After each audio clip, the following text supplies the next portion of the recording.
When is it best to use the tug-of-war thesis? Well, let's think about this.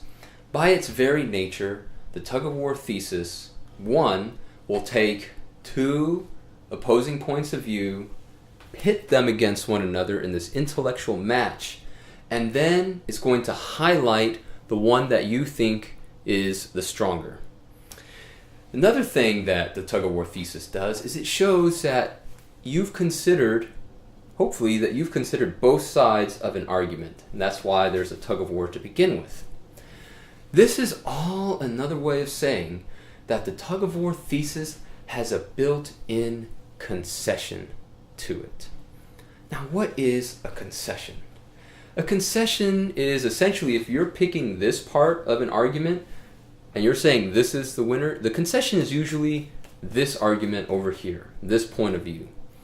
A concession is like putting yourself in your opponent's shoes and admitting where he or she has a point. It's like tipping your hat to the competition. But in a tug-of-war thesis, right after you do that, you still reaffirm that even though maybe this position has a good point or some good points, you still stand by your position.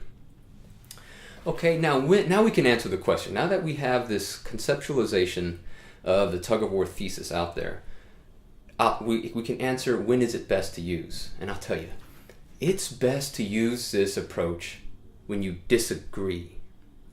Whenever you take issue with a statement, like if the SAT gives you a prompt and you want to disagree with it, or your future college professors give you an argument or arguments and you want to attack them, it is especially effective in those cases to use a tug-of-war thesis because you're going to tip your hat, you're going to give a concession to the thing you're about to disagree with.